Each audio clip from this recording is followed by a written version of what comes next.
Olá, meu amigo, minha amiga, um grande abraço em todos vocês que estão aqui no nosso Portal do José. E hoje eu quero enfrentar com vocês aqui algumas questões que de vez em quando aparecem na nossa frente, né? De vez em quando nós somos confrontados com algumas frases do tipo: deixe o presidente trabalhar. Você tem que respeitar o voto de 57 milhões de eleitores.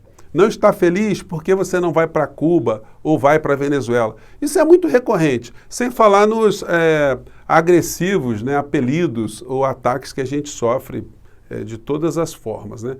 Mas será que existe alguma argumentação razoável no meio dessa história toda? O que isso esconde no final da história? E o governo Bolsonaro, de fato, ele não está trabalhando porque tem alguém atrapalhando? Existem estruturas, né? Você está atrapalhando o governo Bolsonaro, eu aqui. Existem instituições que estão atrapalhando, essas instituições não querem que o Brasil melhore, que haja uma situação de vida melhor para o povo brasileiro?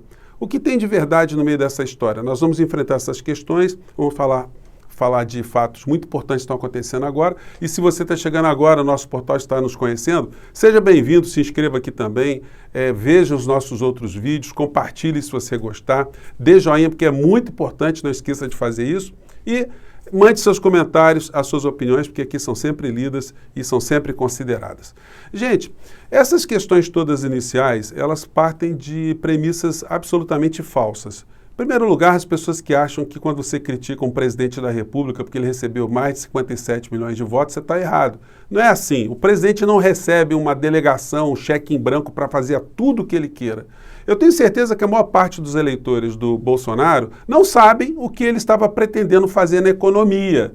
Se as pessoas estavam cientes que ele queria privatizar todos os aeroportos, todas as rodovias, que nós vamos ter que pagar pedágio em todas as rodovias importantes do nosso país, que o custo da energia elétrica está atrelado ao dólar, que o combustível está atrelado ao dólar, se isso é certo, se isso é errado, se o povo queria de fato terminar com a previdência social, com direitos trabalhistas, se o povo quer arma para todos os lados. Será que todo mundo estava ciente quando o Bolsonaro foi eleito que era isso que ia acontecer no nosso país? Eu tenho certeza, você sabe também, que não.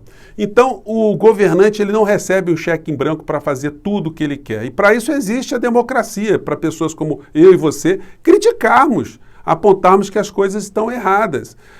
Quando algumas pessoas dizem, deixa o homem trabalhar, gente, quem é que está impedindo o Bolsonaro de trabalhar? Ele tem que fazer tudo aquilo que ele pensa, sem nenhum tipo de anteparo, sem nenhum tipo de ponderação no exercício desse poder. E os meios de comunicação, como tem lidado com essa figura? Por que eles protegem com P maiúsculo? Muitas pessoas vão falar assim, o cara ficou doido. Eles toda hora estão fazendo algum tipo de crítica. Gente, são críticas superficiais. Eles não criticam o modelo econômico, a entrega do nosso país, os negócios que são feitos pelos seus sócios, os sócios dos grandes grupos que se reuniram com o Bolsonaro naquele encontro macabro de gangsters, porque é isso que a gente pode chamar. Não tem como a gente falar, ele estava lá com empresários, 40 empresários, mas empresários que não se deixam fotografar com o presidente da República, que não tem nenhuma imagem, não tem nenhum áudio, não tem nenhum registro, um encontro praticamente secreto no meio de uma república, e a gente não vai achar que isso é um encontro para tratar de assuntos imorais, porque se fossem assuntos para tratar dos temas brasileiros, de uma situação republicana, por que isso não seria documentado? Por que não seria exposto para o povo brasileiro? Não, mas é reunião de quadrilha, é isso com Q maiúsculo, né, que a gente tem que chamar, não tem como a gente aliviar. Porque são pessoas que estavam ali nas alcovas, nas penumbras, traçando de coisas que dizem respeito ao destino do povo brasileiro, e eles sabem que nessa reunião eles estavam diante de um espantalho, de um fantoche. O Bolsonaro, ele é um preposto, ele é o testa de ferro, que é um pau-mandado de quem cuida mesmo da área econômica, que é o Paulo Guedes. As pessoas no mercado, as pessoas que analisam a estrutura de poder aqui no Brasil e fora do Brasil, têm essa leitura. E por isso o Bolsonaro é protegido. Porque se não fosse assim, gente, o que explica os principais telejornais não terem falado da aberração que foi ontem a aparição do presidente naquele cercadinho, ameaçando o povo brasileiro mais uma vez, que ele está só aguardando um sinal para dar um golpe. para dar um soco na mesa. As redes bolsonaristas ficaram reverberando esse tipo de situação, que o presidente Bolsonaro deu ultimato, vamos ficar a postos, o sinal já está dado, agora nós temos que fazer a nossa parte. E os meios de comunicação de massa não reagem. A gente pega os jornais impressos e até os editoriais dos jornais, mas que atingem um público muito pequeno, né, gente? Aqui a gente pega uma coluna bacana aqui da Malu Gaspar, mas é do jornal impresso, é 0,01% do povo brasileiro que tem acesso a isso. E ela fala, povo Bolsonaro, que povo? Falando dessa declaração, a declaração golpista do Bolsonaro. O jornal Valor Econômico também, eles colocam isso, um jornal que chega a uma fração ínfima da população brasileira. O editorial hoje do Estado de São Paulo, o jornal Estado de São Paulo, também falou disso. Eles comentam em determinado ponto desse editorial. Como sempre, é difícil entender exatamente o que quis dizer o presidente Bolsonaro, cuja dificuldade com o idioma pátrio e com o raciocínio lógico é conhecida de todos, mas é cristalina a tentativa de intimidar os demais poderes. Quando ele diz assim, né, que o Brasil está no limite, o pessoal fala que eu devo tomar uma providência, estou aguardando o povo dar uma sinalização. Então, esse tipo de comportamento golpista do presidente da República não é tratado jornalisticamente. O que aconteceu com o jornalismo lá? Será que eles fazem isso inocentemente? Será que William Bonner, que é redator-chefe do Jornal Nacional, os outros editores-chefes ali de outros telejornais e até de outras TVs também, eles se reúnem, analisam essa fala golpista do Bolsonaro e acham que isso não deve ser noticiado, que o povo não deve saber, que isso não deve ser criticado? Os partidos políticos, eles não são mostrados também na sua oposição a esse tipo de comportamento. Porque o PDT entrou com uma ação contra o Bolsonaro, pedindo impeachment do Bolsonaro pela conversa com Cajuru, pelo assunto de ontem, o PSOL com 5 deputados também ingressaram com uma interpelação, também junto ao Supremo Tribunal Federal, contra o presidente da República, mas o povo não fica sabendo de nada. Então dá a impressão que no Brasil, de fato, nós não temos oposição. Aquilo que não é visto não é percebido e a gente não tem a possibilidade de ver o que está acontecendo no nosso país. Quando as pessoas dizem, deixa o homem trabalhar. Gente, quando você contrata alguém para a sua empresa, você que é pequeno empreendedor, você que tem oficina mecânica, você tem um bar, tem um restaurante, você deixa o funcionário fazer tudo aquilo que ele quer? É assim que funciona? Ou você tem uma diarista na sua casa, uma empregada doméstica, tudo aquilo que ela quiser fazer, ela vai fazer, você não orienta, você não fiscaliza, você não coloca o rumo do que você quer? É a mesma coisa na presidência da República. Se o presidente da República está matando pessoas no nosso país, é dever nosso republicano de fazer as críticas. Isso aí tem que ser interpretado de uma forma absolutamente natural dentro de uma democracia. Vocês imaginem só um grupo de policiais entrando numa comunidade, dando tiros para todos os lados, matando uma série de pessoas e algumas pessoas aqui olhando lá de fora dizendo, deixa os caras trabalharem. Como deixa os caras trabalharem? Estão fazendo as coisas erradas. A gente tem que pontuar isso. Gente, os principais órgãos institucionais do planeta estão se movimentando. Olha o Parlamento Europeu hoje, gente, numa situação extremamente bombástica, né? Bolsonaro é grande responsável por desastre da Covid, diz vice-presidente da delegação do Parlamento Europeu para o Brasil. E outra matéria aqui, no Parlamento Europeu, Bolsonaro é acusado de crimes contra a humanidade. Gente, isso não é pouca coisa. O Parlamento Europeu é o segundo parlamento do planeta em número de participantes, de deputados, né? Só perde para o parlamento da Índia. Mas o Parlamento Europeu concentra o poder das principais nações europeias, que cuidam ali da legislação do continente inteiro, de uma maneira geral, das questões econômicas, das relações geopolíticas, das questões militares, das questões ambientais. E esse parlamento está colocando o Brasil, na figura do presidente brasileiro, como país pária. Nós vimos ontem o parlamento francês, os deputados rindo do fato de a gente ter um presidente que prescreve cloroquina para o povo brasileiro, que tem feito as pessoas morrerem com essa falsa ilusão que elas que serão curadas. Então, 217 países do planeta não permitem brasileiros. Só Tonga, Tonga é uma ilha, um arquipélago, tem 177 ilhotas lá, permitem que brasileiros cheguem até lá, mas não tem avião para chegar lá, né? Não tem voo Brasil-Tonga. né? As ilhas Nauru, com 10 mil habitantes, também recebem brasileiros, ou Afeganistão. Os outros países todos do planeta não estão deixando brasileiros chegarem lá, exceto alguns países com restrições muito específicas, de 15 dias de confinamento. Já perdeu suas férias, né? Você estava pensando em algum lugar, você vai ficar 15 dias dentro de um hotel. Então, o que está acontecendo com o nosso país é que nós temos um presidente, gente, que ele acaba nos lembrando muito essa figura aqui, o Idi Amin Dada, né? É o ditador de Uganda, que tem muita coisa a ver com o Bolsonaro, e a tragédia para esses personagens costuma ser um fio condutor. Tem uma hora que a casa cai para essa gente aí. O Idi Amin Dada também matou 300 mil cidadãos lá em Uganda.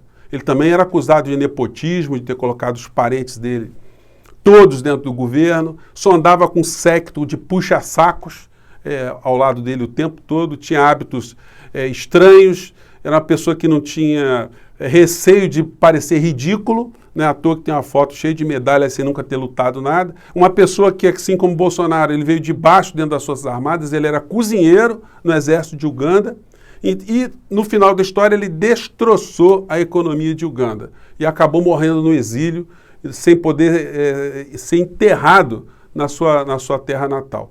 Então, a justiça, ela demora, mas ela acaba chegando por muitos canais. Aqui no Brasil, eu já comentei com vocês, olha aí, o Pazuello está na marca do pênalti, vai gastar todo o dinheiro que ele ganhou dentro do governo Bolsonaro, com o contra-cheque dele mais gordinho, por conta dos crimes que ele está sendo acusado agora. Uma situação vergonhosa, vexatória, essa coisa aqui do Ricardo Salles.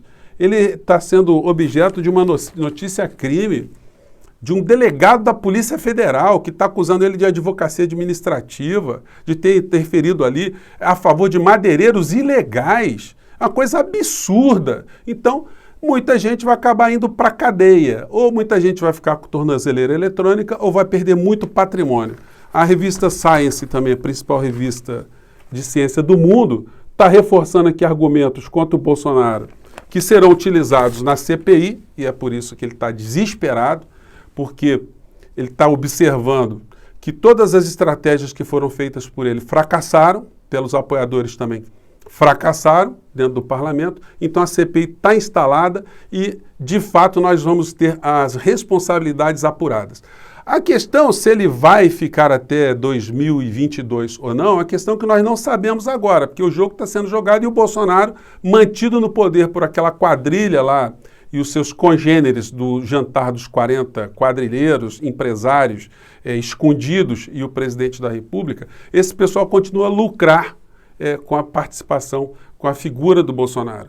Ele está com todos os seus comportamentos de Idi Amin Dada aqui no nosso país, ocultando aquilo que Paulo Guedes está fazendo todos os dias. E por isso a imagem de Bolsonaro não é desgastada, a ponto das pessoas movimentarem as suas energias para pressionarem os deputados e senadores para implementarem logo o pedido de impeachment. Os negócios que esses grupos nunca conseguiram fazer nas últimas décadas, eles estão fazendo agora, com muita velocidade. Nós vamos ter muita dificuldade para recuperar o nosso país de volta. E como existe uma parcela da sociedade que está sequestrada para apoiar o Bolsonaro, sequestrada porque tem esses grupos de vigaristas na internet, nas redes, que montaram seus espaços e que foram induzidos para aquela figura lá de Virgínia, esse pessoal, eles fazem com que exista uma mobilização de uma parcela da sociedade que não tem a reflexão crítica do que está acontecendo, só que essa movimentação, ela neutraliza as forças de oposição e elas acabam ajudando que o andar de cima continue a fazer negócio no nosso país às custas de mortes de brasileiros. No final da história, essa elite escapa porque ela não está aparente, ela continuará onde ela sempre esteve, escravocrata como sempre foi, e pessoas como Bolsonaro, Pazuello, Ricardo Salles, muitos vão terminar na cadeia, muitos vão terminar pobres, depauperados, muitos vão ter que sair do Brasil e muitos vão terminar os seus dias na cadeia. A história nos dirá, aquilo que aconteceu com Idi Amin Dada pode acontecer no Brasil também. Não existe ditador que dure para sempre. Um dia acontece alguma coisa. E numa democracia, quando você tem mesmo uma pessoa tão ridícula e tão bizarra, tão despreparada, tão mal intencionada quanto o Bolsonaro, porque a gente não pode dizer que ele está ali com boas intenções, né? quando uma pessoa como essa está num regime minimamente democrático como o nosso, tem uma hora que ele é expelido. Ninguém nem vai mais lembrar dele, vai ficar uma figura apagada. Muitos já passaram pelo nosso país também com muito poder e acabaram no ostracismo. A gente tem aí o Collor de Mello, que foi caçador de Marajá, que hoje está com Bolsonaro. Ele conseguiu se reeleger, mas para quem foi presidente da República, né? Ele ficou ali com um prêmio de consolação, vamos dizer assim, mas tem uma diferença, né? O Collor de Mello é um cara que é bilionário, né? Ele é um cara que conseguiu ainda manter ali, dentro de um feudo, de uma oligarquia de Alagoas, algum espaço político. Agora, e os bolsonaros? Que feudos possuem os bolsonaros? Que grupos vão ficar sempre com Bolsonaro para todo sempre? Será que eles vão ficar até à beira da sepultura? Ou será que vai acontecer o que aconteceu com pessoas como Idi Amin Dada, uma pessoa que o Bolsonaro deveria prestar mais atenção e os bolsonaristas também? Gente, hoje eu acho que foi um pouco mais contundente do que outros dias, mas é nosso papel aqui de chacoalhar mentes e corações, né? E hoje à noite, às 21h45, eu estarei lá com a Kia Santarém, lá no Critica Brasil, discutindo os assuntos jurídicos do STF, hoje, que são assuntos aí que prometem. Eu fico por aqui, muito obrigado mais uma vez e até o nosso próximo encontro. Tchau, gente.